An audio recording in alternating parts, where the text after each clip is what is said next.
You're listening to the Heart of Giving podcast with Art Taylor, powered by bbbgive.org. Here we explore the motivations that form the basis of giving and service.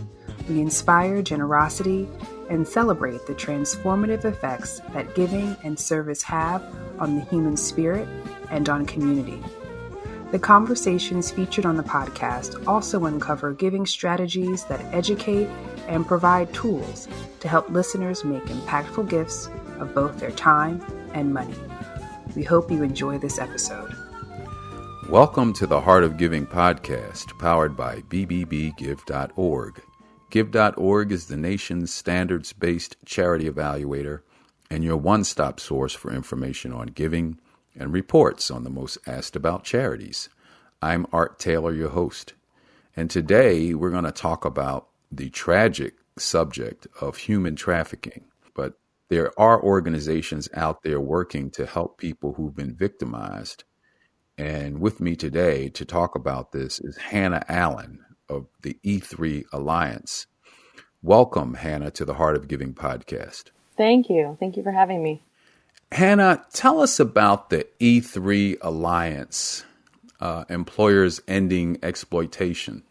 Yeah, E3 Alliance was started in effort to invite the private sector in determining what their role is in combating human trafficking.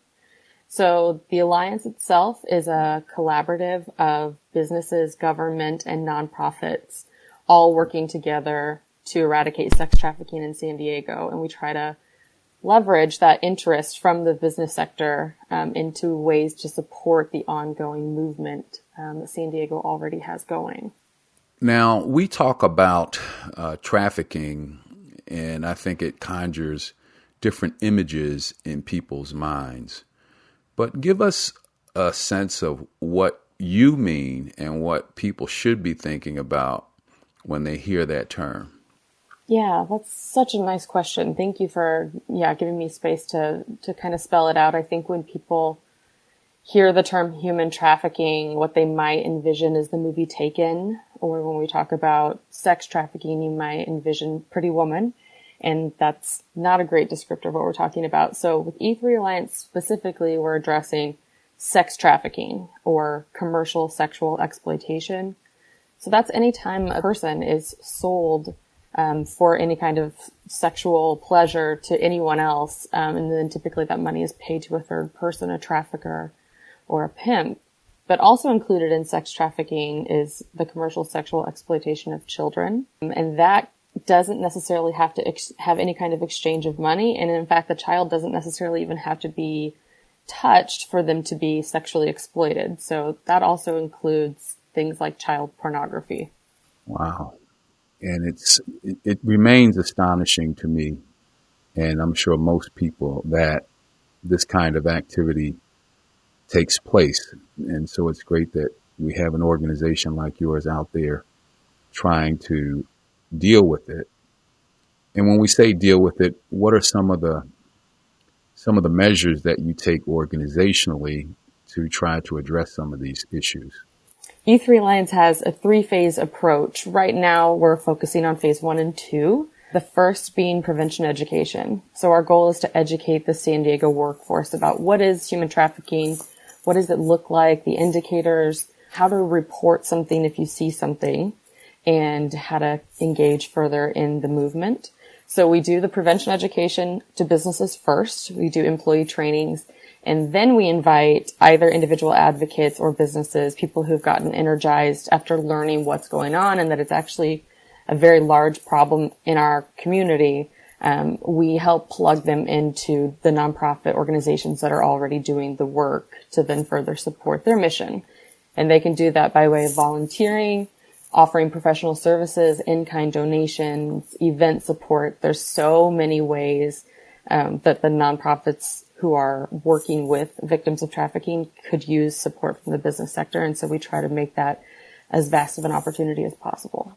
So your approach really has been to engage employers in helping you achieve your mission. And I guess you've done that because employers tend to be, in many cases, public facing. They encounter people quite often who are either buying products or exploring options of purchasing. And so they see them. People might come into a convenience store, etc. So is that what you're trying to help people who are employees appreciate what they might be seeing and that there's something they can do about it?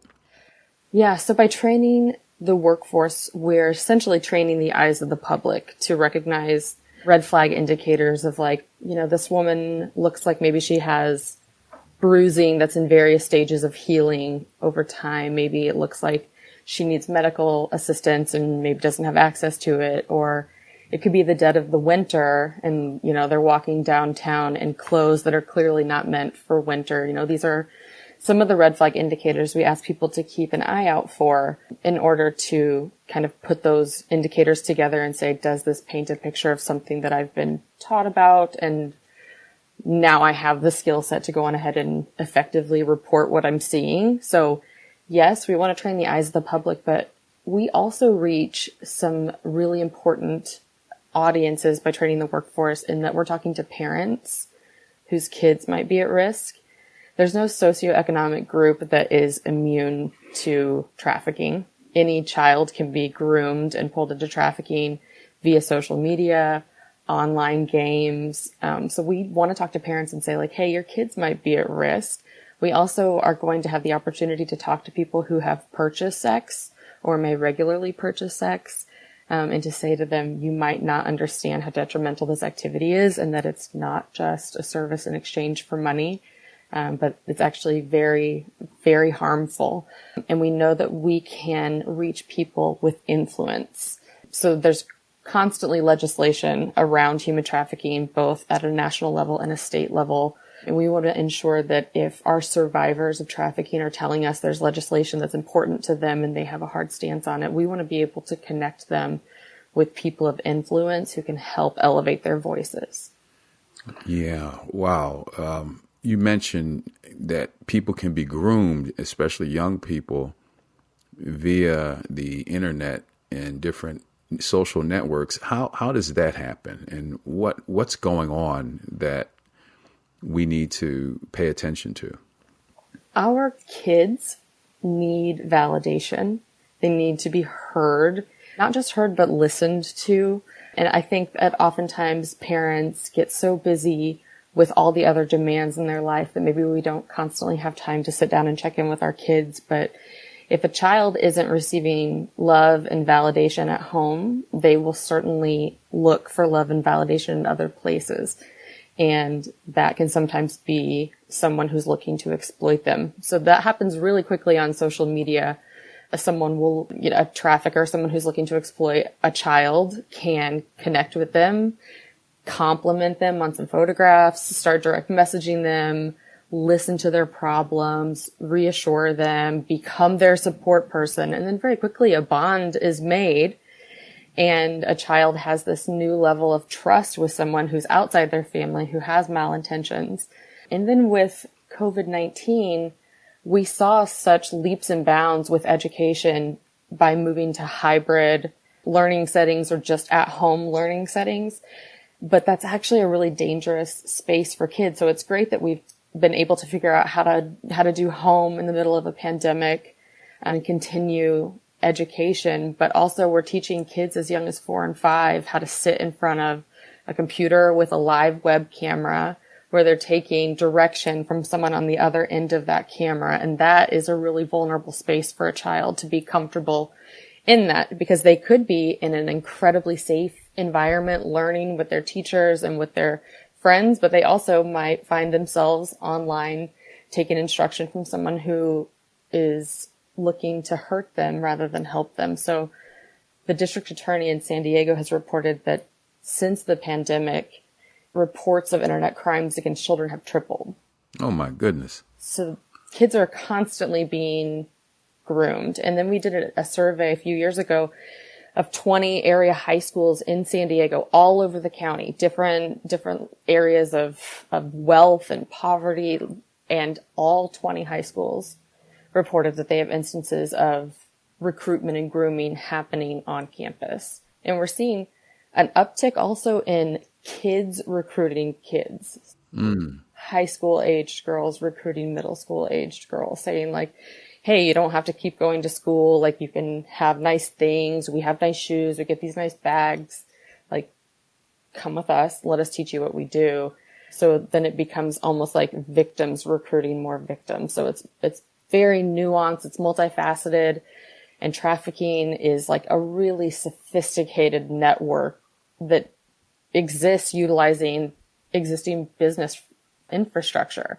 So all of the same ways that we communicate online and all the same ways that kids spend their time online, traffickers are following those exact same trends. So take me through an instance. So let's assume that a young person is being groomed online. And I guess the next suggestion would be that they meet somewhere in person or offline, or what happens? Yeah, that's exactly right. So if a child makes a connection and establishes trust with someone they meet online who they've never met in person, one of the early kind of red flags that we ask like middle school and high schoolers to look out for and parents to look out for is like, does this child suddenly have a disinterest in school? Do they suddenly have a disinterest in their extracurricular activities? Are they distancing themselves from their friends? And then like big red flag, do they suddenly have lavish gifts? Like, did all of a sudden they get a designer handbag? So within the San Diego community, we work with several other nonprofits that do prevention education starting in elementary school. So there are programs that we provide to the county that's appropriate for elementary school age children, middle school age children, and high school age children, trying to ensure that like if we're educating parents, we also are educating the youth so they can also protect themselves. Because honestly, an unsafe person can usually look very similar to a safe person. Yeah. Hannah, what's some data out there regarding the incidence of this, and are we able to actually salvage situations that have gone in the wrong direction?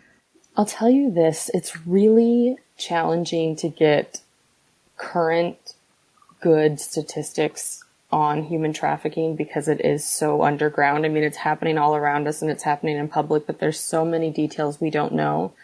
So there's one study we rely on here in San Diego that is San Diego specific, but it's estimating that the annual sex trafficking in San Diego generates $810 million per year in our city, which is Wow. a massive number. And the estimation of victims, current victims, is over 3,000. And I like to point out even more that we're not paying enough attention to runaway statistics.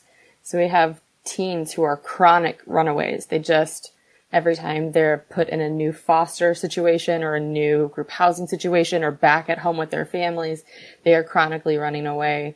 And those are the ones who I feel like you said, are that how do we like recover them before they're really kind of too far gone? And I think to answer that, I would say that we really need to be looking more closely at what they are running away from. Mm-hmm. We know what they're running away to, which is someone who's saying, I can take this person and exploit them over and over and over again. And that's part of the appeal of trafficking humans over trafficking guns or trafficking drugs. You know, if a trafficker is found with humans driving in their car, that's not illegal. That's totally acceptable and fine. And if you are selling guns or you're selling drugs, you can only sell your product one time, versus with a human, that person can be repurposed over and over and over again and resold over and over. So quick intervention is really challenging. It's really hard to keep up with the number of youth who are being enticed or groomed or recruited into trafficking, and it's really hard to keep up with statistics. But I will tell you that California reports upwards of 60,000 missing children reports each year, and that can be the same child running away over and over and over again. But if we have 60,000 at any, time during our year, there are children who are kind of falling through the cracks, and we have 60,000 reports of missing children. I would say we probably need to start right there with like our Attorney General's office going, how do we get more data on why are these kids running away? What are they running away from? How do we put a safety net around them? But I would say the best intervention is prevention. It's parents like staying on top of what their kids are doing online, monitoring the comments they're getting, having access to any kind of like DM, any kind of messaging system that's private or one-on-one. It's better to try to prevent than to intervene when a child is bonded and already being pulled in the wrong direction. I do have to ask this one last question. What does a parent do when they see these red flags? If they're seeing these red flags in their children, I would say it's probably time to call in a little bit more support. So I would encourage the parents to kind of reach out to whatever support system they have, if it's therapist or church group, so to have support around them. And then I would encourage the parents to try to open up try to reopen that connection with their child, that honesty. And that's never achievable by force.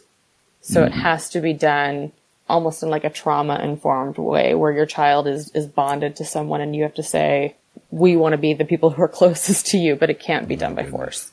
Speaking of law enforcement, how effective, in your estimation, is law enforcement on identifying traffickers and helping to restore young people to lifestyles that don't involve that type of exploitation?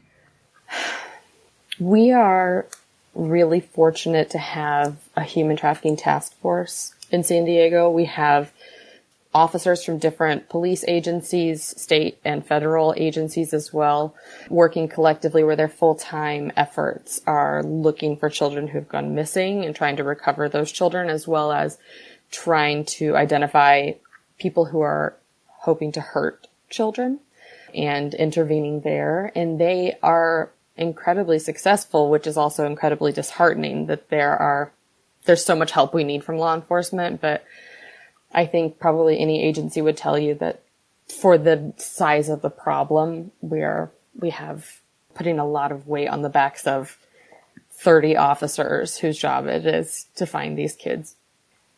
I would say over the last 10 years, we've seen a really remarkable transition with how we talk to people who are victimized by exploitation. So we've retired the term child prostitute because a child can't be a prostitute. And we've retired the word prostitute unless it's used in a very specific setting. But these are people who are victims, and we used to look at them as criminals. So I see a lot of hope in the way that we are reframing the way that we're looking at people who've experienced exploitation. And also, instead of treating them as criminals, when there's someone who's identified as a victim of trafficking, our task force is notified of that. And that person is not only treated as a victim, but they're brought into a safe place where they have to tell their story one time, where we're not asking them to re-traumatize themselves over and over again. We put them law enforcement puts them in a nice, safer setting. They have kind of access to resources. Law enforcement even distributes out like backpacks with like clothes and hygiene products. So even if they meet a victim who does not want assistance in leaving the lifestyle she's in, they still say, here's a gift from us to you. We are on your side. There's a huge distrust with law enforcement and typically victims who have been trafficked for years. There's a major disconnect there. So it's also a way that law enforcement is trying to kind of bridge that gap and reestablish a connection. So I see a lot of hope in the way that we are shifting the way we address the victims of trafficking. How organized? Are there networks of exploiters, so to say, or is this sort of a one-off kind of industry, illegal industry, or is it more, are there networks of this going on? How do you explain the probably rising numbers of young people and not so young people who fall victim to this? Is this organized? Yeah, thanks for pointing out it's not just something that happens to children. It's something that happens to men and women as well, along with non-binary people. There's like kind of no one who's totally immune to being victimized by trafficking. And the answer to your question is both. So if a child is being trafficked by their parent or by an aunt or uncle, that's typically a one-off situation. But if it's a trafficking ring, those can be incredibly sophisticated. They can go across borders, from like Mexico to California. They can go across states. And typically when those rings kind of establish themselves and become more sophisticated, a very fast way to take someone who has just come into the process of being exploited is to introduce them to drugs and then relocate them. So get them away from their friends and family where they don't even know where they're going. And so, yes, we do see an exchange of victims where they are being moved around to different traffickers who all belong to the same network. Yeah, it's incredibly sophisticated. Wow.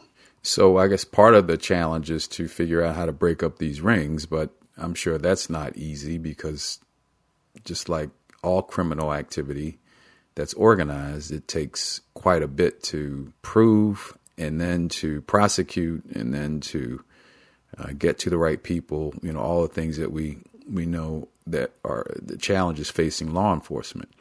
So this is heartbreaking. I just can't imagine what it must feel like to be, let's say, a parent, for one thing, and you look up and your kid is gone and you don't know where they are.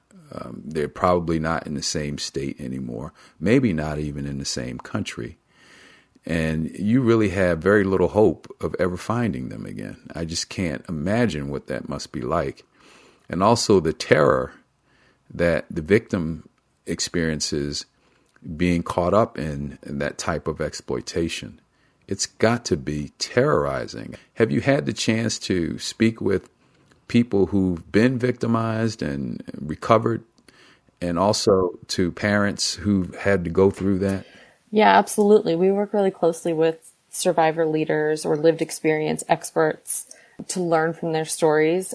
I would say another kind of area of growth over the past few years is that we are no longer asking victims to share their stories live in a setting in front of people they don't know. Sure. Because we're realizing how re-traumatizing that can be. But their stories are actually what guide us in the work to try to identify ways we can prevent and intervene. I can't imagine as a parent what it would feel like to know that your child is romantically bonding with someone who you see red flags around. And I can't imagine what it would be like to try to talk your child out of that bond that they've already created, which is why the best advice we can give to parents is you really have to sit down and look your kid in the eye and listen to them and establish trust. And that trust has to be two-sided. It has to be, honesty on both ends, because it can happen really quickly. We do have the National Center for Missing and Exploited Children, and when a child does go missing, the best way to find that child is for the family to get really aggressive and to go on the news and to create the Facebook page and to be heard as much as possible. For me, I tend to think about the kids who no one is looking for. A child who's been through the foster care system has maybe even experienced exploitation by people they were told they could trust or who would be taking care of them. We have a lot of kids who kind of drop off the radar and no one's looking. No one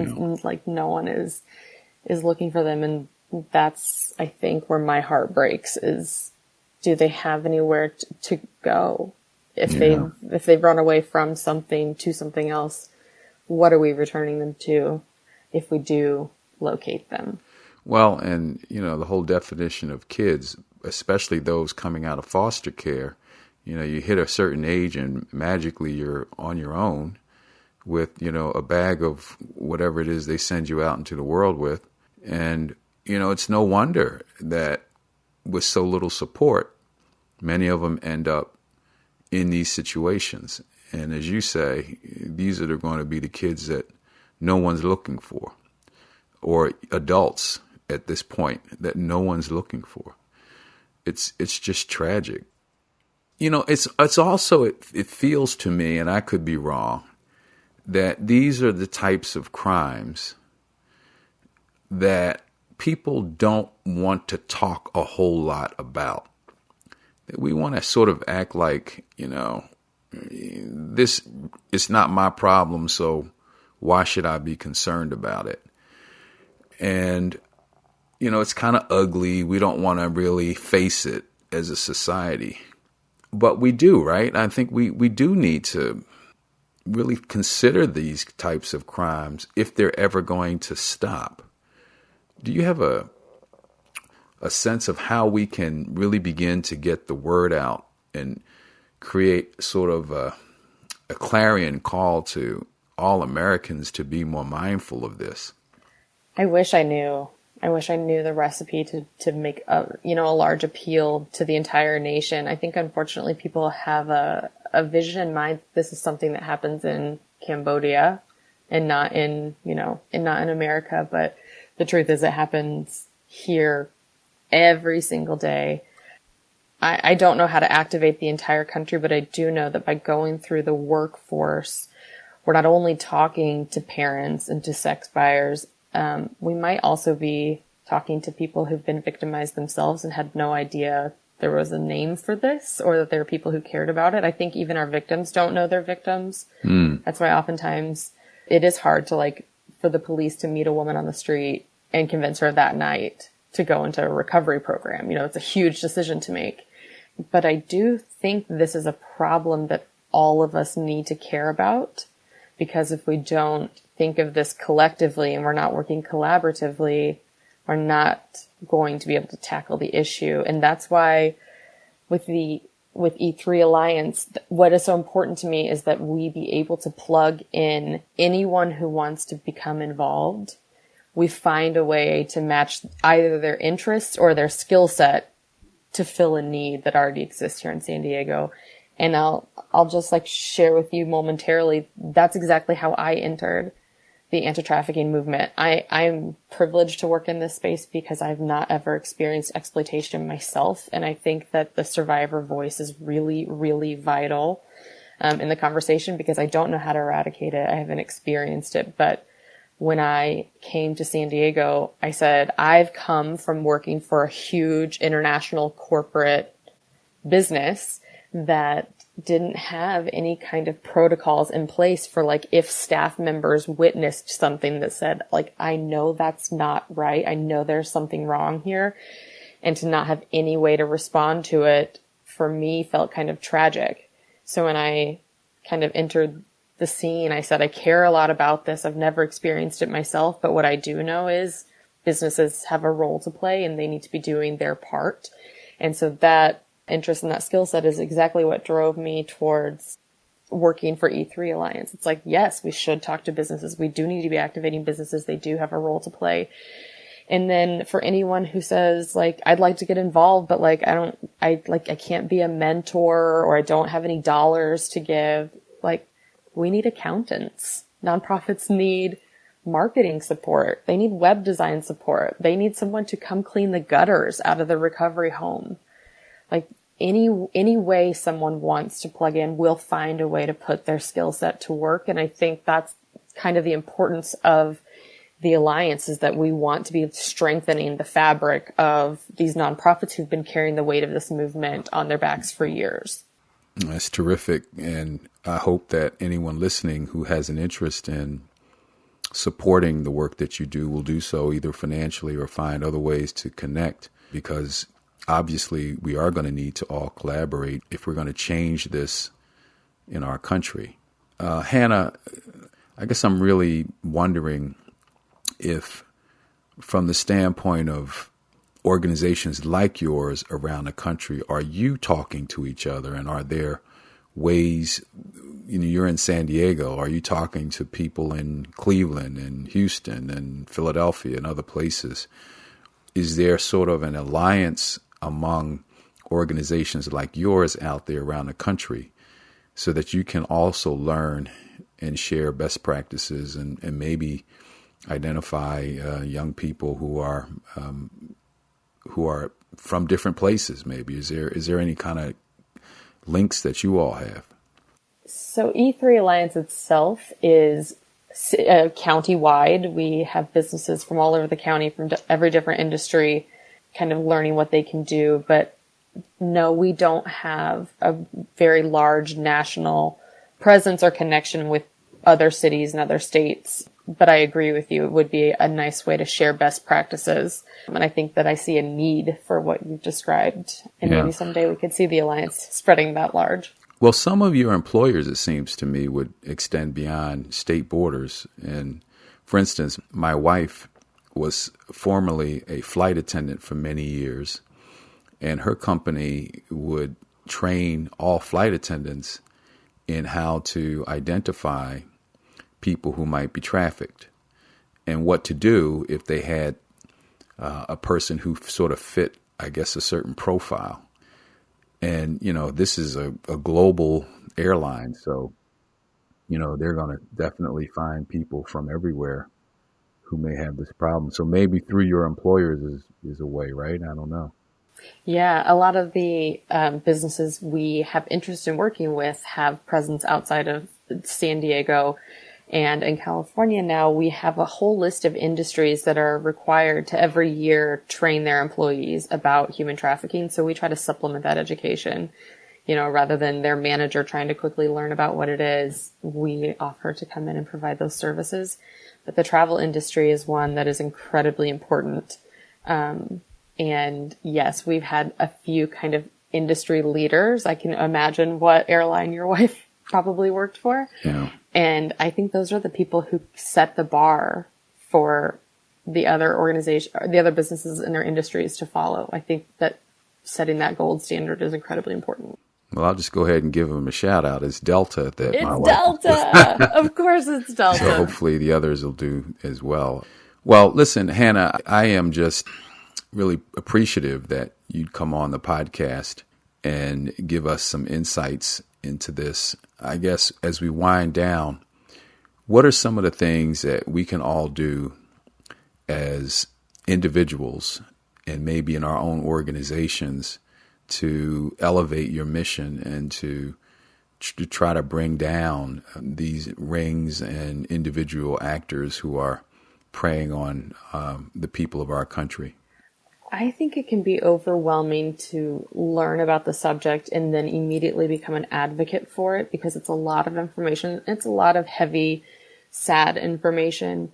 And I think that when we imagine being an advocate, it's kind of like on the street with a clipboard, but really a really practical way people can help is not by becoming the advocate and having to carry that load themselves. It's by finding audiences. If you can gather people, employees, if you can gather your church group, if you can keep that circle small, a bunch of moms of 13-year-olds, whatever audience that you have access to, there is a nonprofit near you who will come and talk about this heavy subject.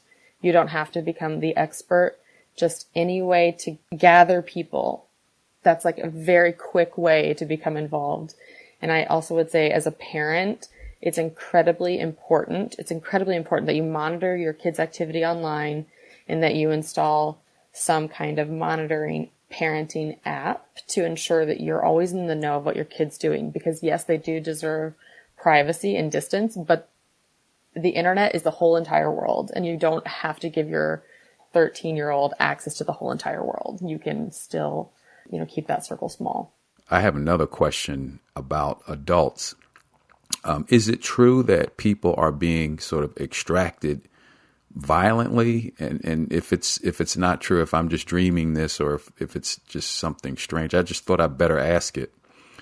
But is it true that people are being extracted violently from public places and then find themselves in these situations? That is incredibly rare. Okay. I just want to make sure. Yeah, pulled away from their parent in like an IKEA parking lot is incredibly rare, just because there are, for lack of a better term, low-hanging fruit of people who could go missing without any notice. So safer for someone to try to extract. Got it. All right. Well, Hannah, I want to thank you for doing this. And my goodness, I wish you all success in helping us in this country deal with this. Thanks, Art. I really appreciate the time and the opportunity and what you do. Thank you for listening, and I hope you'll listen to other episodes by just going to any of the major podcast platforms. You can also follow us and subscribe on Patreon if you want to make a donation, patreon.com. And also make a comment especially on Apple Podcasts. We would love to get a favorable review on Apple Podcasts because that helps us to build audience. Thank you very much. You've just listened to the Heart of Giving podcast with Art Taylor. Be sure to tune in next time for a brand new episode. To listen to our other interviews, visit heartgiving.podbean.com. That's heartgiving.podbean.com. Subscribe to our show on major podcast platforms. The thoughts and opinions expressed on this podcast are the views and opinions of the guests, not those of the BBB Wise Giving Alliance or program affiliates. This podcast is for information and educational purposes only and is copyrighted with all rights reserved. This podcast is protected by Podbean's terms of service.